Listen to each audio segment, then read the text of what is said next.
दोस्तों, अगर आप कोई भी चीज भगवान से मांग मांग के थक चुके हैं तो किस तरह से आपको वो चीज मिल जाती है। भगवान खुद आपके नाम कर जाते हैं। वो कौन सा ऐसा समय है, कौन सी ऐसी चीजें फॉलो करनी है आपको, आज हम ये सब कुछ जानेंगे। तो आप वीडियो को पूरा जरूर देखना ताकि आपको हर चीज अच्छे से समझ में आ जाए। दोस्तों, अगर कोई चीज आपको नहीं मिल रही है तो आप दुखी हो जाओगे क्या? नहीं, आपको दुखी होने की कोई जरूरत नहीं है, बल्कि आपको ये सोचने की जरूरत है, ये समझने की जरूरत है कि आपने गलती कहाँ की है, वो चीज आपके पास क्यों नहीं आ रही है, ऐसी क्या वजह है, कहाँ रास्ता खराब है। आपको ये चीजें पता करने की जरूरत है। आपको दुखी होने की कोई भी जरूरत नहीं है। दोस्तों, जब भी आप कोई भी चीज बहुत ज्यादा इंटेंशन के साथ मांगते हो, मतलब उसके एकदम पीछे ही पड़ जाते हो, जैसे कि मान लो कोई इंसान है और वो आपको बहुत ज्यादा प्यारा है। अब आप क्या कर रहे हो कि आप उसको गले लगा रहे हो और लगातार आधे घंटे तक उसको गले लगाए रख रहे हो। क्या उस इंसान को ये चीज अच्छी लगेगी? नहीं ना। 2-3 मिनट या 5 मिनट तक तो फिर भी सही लगेगी, वो झेल लेगा, लेकिन इससे ज्यादा किसी के गले लगना आपको खुद अजीब लगेगा। बिल्कुल उसी तरह से हमारी विश भी होती है। जब हम यूनिवर्स से कुछ मांग रहे होते हैं तो यूनिवर्स को पहले से ही पता होता है कि हमें क्या करना चाहिए, क्या नहीं करना चाहिए। बस हम ऐसा करके अपने सबकॉन्शियस माइंड की रिप्रोग्रामिंग करते हैं।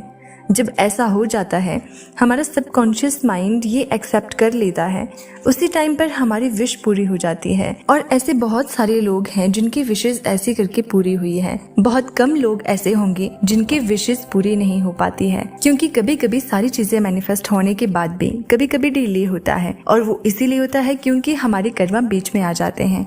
अगर हमारे कर्म बहुत ज्यादा अच्छे नहीं होते हैं तो वही विश अगर कोई और इंसान मैनिफेस्ट कर रहा है, आप देखोगे कि उसको उसके रिजल्ट्स कुछ ही दिनों में मिल जाते हैं।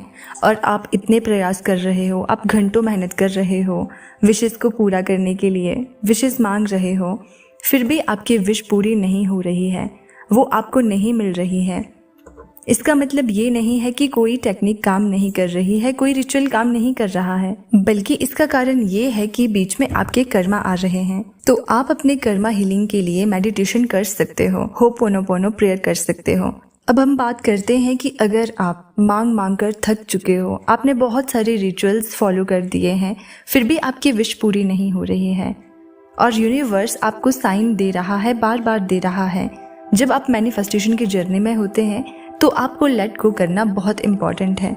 जैसे कि मान लो आपको मॉल से कोई चीज़ लेनी है, ठीक है, और आप मॉल से कोई भी सामान लेते हो तो ऐसा तो नहीं है कि आप सीधे ही उसको उठा लोगे और वहाँ से भाग जाओगे, नहीं ना। अगर आप ऐसा करते हो तो उसे चोरी का नाम दिया जाता है। अगर आप अपनी विश मैनिफेस्ट कर रहे हो तो क्या लगता है आपको कि आपने बोला और उसके बाद वो विश आपकी हो जाएगी, मैनिफेस्ट हो जाएगी, आपको मिल जाएगी? तो ऐसा बिल्कुल नहीं है। जिस तरह से मॉल में आपके बैग चेक किए जाते हैं, सामान चेक किए जाते हैं, बिल्कुल उसी तरह से यूनिवर्स आपकी विश को चेक करते हैं कि क्या आप इस विश को डिजर्व करते हो, क्या इस विश को मिलने के बाद बदल तो नहीं जाओगे। इसलिए बीच में आपके टेस्ट लिए जाते हैं, बार बार आपको ट्रिगर किया जाता है, आपको नेगेटिव किया जाता है। मतलब हर तरह से आपकी सिचुएशन ऐसी हो जाती है जैसे कि आपको फील हो कि सच में ये चीज मेरे लिए नहीं है, कि आप वो चीज मैनिफेस्ट कर ही नहीं सकते हो, ये चीज आपको मिल ही नहीं सकती है। तो ये सारी आपकी जर्नी का ही पार्ट होती है। ये आपको पार करके तभी विश मिलती है। अगर आपकी विश बहुत बड़ी है, यानी कि जब आप किसी बड़े मुकाम को हासिल करना चाहते हो, किसी पर्सन को मैनिफेस्ट करना चाहते हो, तो इन सब चीजों में आपकी जर्नी को लंबा किया जाता है, आपके टेस्ट लिए जाते हैं। क्योंकि जब तक यूनिवर्स को ट्रस्ट नहीं हो जाता आप पे कि आप इस लायक हैं कि नहीं, तब तक वो आपकी विश आपको नहीं देते हैं। तो सबसे पहले ये कीजिए कि आपने बहुत सारे एफर्ट्स लगा लिए हैं, तो अब आप सब कुछ छोड़ दीजिए और यूनिवर्स के हाथों में सौंप दीजिए। पूरी तरह से फ्री हो जाइए और खुद को सरेंडर कीजिए यूनिवर्स के ऊपर। अब आपको कुछ नहीं करना है। जब आप यूनिवर्स के ऊपर छोड़ देंगे, आपकी विश तुरंत आपको दे दी जाएगी।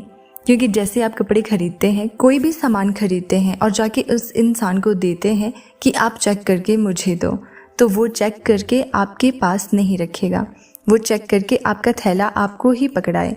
बिल्कुल उसी तरह से आपकी विश जब आप मैनिफेस्ट कर चुके हैं तो अब आपको कुछ भी नहीं करना है, आपको कुछ करने की ज़रूरत नहीं है।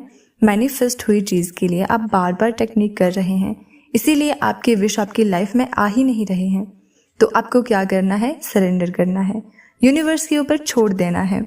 अब वो चेक करेंगे कि ये विश कब तक आपकी लाइफ में जाएगी और किस तरह से जाएगी।